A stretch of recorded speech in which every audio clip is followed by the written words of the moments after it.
अस्सलाम वालेकुम एवरीवन, कैसे हैं आप सब लोग। उम्मीद करती हूँ आप सब खैरियत से होंगे। Welcome back to my channel, welcome back to my new recipe. आज मैं आप सबके लिए लेके आई हूँ restaurant style, hotel style quick recipe खीर की, जो कि बहुत ही डिलीशियस बनकर इंस्टेंट तरीके से हम इसे बनाएंगे। बहुत ही मज़े की बनेगी और ये बहुत जल्दी बन जाती है। इसके लिए मैंने तकरीबन हाफ़ कप, जो चाय वाला कप होता है, हाफ़ कप के जितने मैंने चावल लिए हैं। आप कोई से भी चावल ले सकते हैं, चाहे टोटा चावल ले लें, क्योंकि बाद में हमें इसे मसलना ही है हाथों से। तो ये इसको मैं अच्छे तरीके से पानी से वॉश कर लूँगी और तकरीबन 15 से 20 मिनट के लिए इसको खुले पानी में भिगो के रख दूँगी। अब मैंने ड्राई फ्रूट्स लिए हैं, उसमें मैंने बादाम और पिस्ता लिया है। आप चाहें तो कोई और ड्राई फ्रूट्स भी इस्तेमाल कर सकते हैं। उसके बाद मैंने एक पैन लिया है जिसमें 1 टीस्पून मैंने देसी घी का शामिल किया है। आप चाहें तो बटर और ऑयल भी शामिल कर सकते हैं। अब इसमें मैं ड्राई फ्रूट्स ऐड कर दूँगी और तकरीबन 2 से 3 मिनट के लिए मीडियम टू लो फ्लेम पर मैं इसको रोस्ट करूँगी, ताकि ये क्रिस्पी और क्रंची हो जाए। इस तरह से रोस्ट करने से इनका बहुत ही अच्छा फ्लेवर आता है और ये खीर में मिक्स करके अगर हम खाएं तो बहुत ही मज़े के लगते हैं। हमें ज़्यादा इसको डार्क ब्राउन नहीं करना है, इतना हमने इसको फ्राई नहीं करना कि ये जल जाए। ये देखें, हमारे ड्राई फ्रूट फ्राई हो चुके हैं। अब मैंने इसको अलग से प्लेट में निकाल लिया है। अब खीर बनाने के लिए मैंने तकरीबन फुल फैट मिल्क लिया है, तकरीबन 1 केजी। इसमें मैं 3 अदद इलायची शामिल करूँगी। आप इलायची पाउडर भी इस्तेमाल कर सकते हैं। इसको अच्छे तरीके से मिक्स कर देंगे और तब तक इसको उबलने के लिए छोड़ देंगे। तकरीबन 10 मिनट में ये उबल जाएगा। लो हीट पे ही हमने इसको उबालना है, हाई फ्लेम हमने नहीं करनी। हाई फ्लेम अगर करेंगे तो हमारी खीर बिल्कुल भी मज़े की नहीं बनेगी। आहिस्ता आहिस्ता हमें इसको हिलाते रहना है। ये देखें, दूध हमारा अच्छे तरीके से उबल चुका है। अब हमने जो चावल भिगो के रखे हुए थे उनको अपने हाथों की मदद से अच्छे तरीके से मसल लेंगे। अगर आप चाहें तो इसे ब्लेंड भी कर सकते हैं ब्लेंडर में, लेकिन मैं थोड़ी दानेदार खीर बनाऊंगी इसलिए मैंने हाथों से ही इसको मसल लिया है। अब हम ये चावल अपने दूध में शामिल करेंगे। चावल शामिल करने के बाद इसको अच्छे तरीके से मिक्स करेंगे और लो फ्लेम पर इसको पकाएंगे।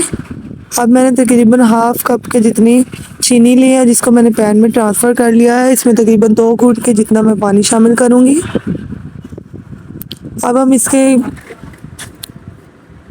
चीनी को कैरमलाइज़ करेंगे। आप चीनी अपनी मर्ज़ी से कम या ज़्यादा कर सकते हैं। इस तरह से कैरमलाइज़ करने से ये होता है कि अगर हम बाद में इसको जब खीर में शामिल करेंगे तो खीर का बहुत ही अच्छा कलर आएगा।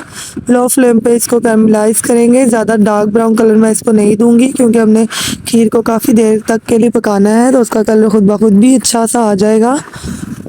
ये डालने से मज़ीद अच्छा हो जाएगा।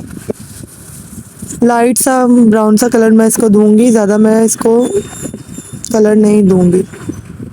ये देखिए, चीनी हमारी अच्छे तरीके से मेल्ट हो चुकी है। इसको 2 मिनट के लिए मज़ीद में पकाऊंगी। ये देखिए, लाइट ब्राउन सा कलर इसमें आपको नज़र आ रहा होगा। अब ये मैंने सारा जो मैंने कैरमलाइज़ किया है चीनी को, वो मैंने खीर में डाल दिया। ये देखें, दूध का कलर भी चेंज हो गया है। इसको हम जैसे जैसे पकाते रहेंगे इसका कलर मज़ीद चेंज हो जाएगा और बिल्कुल ये ऐसे बन के तैयार होगी जैसे रेस्टोरेंट में मिलती हैं। ये देखिए, खीर हमारी पक रही है। इसको पकने में ज़्यादा टाइम लगेगा। जितनी देर हम इसे पकाएंगे और जितनी लो फ्लेम पे हम इसे पकाएंगे उतनी ही मज़े की तैयार होगी।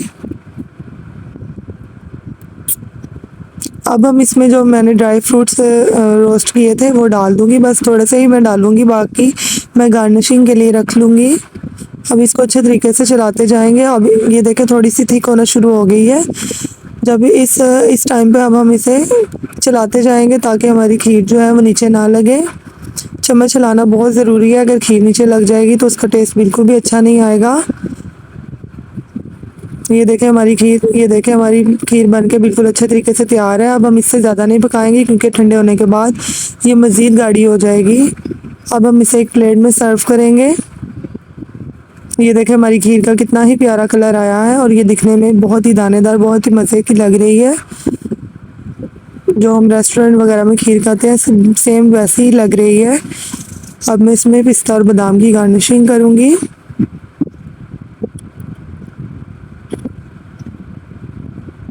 प्लीज़ जो मेरी वीडियो को देखते हैं वो मेरे चैनल को लाजमी सब्सक्राइब कर दें और वीडियो को लाजमी लाइक कर दीजिएगा। उम्मीद करती हूँ आपको मेरी आज की वीडियो बहुत अच्छी लगी होगी। मिलते हैं नेक्स्ट वीडियो में, तब तक के लिए अल्लाह हाफिज़।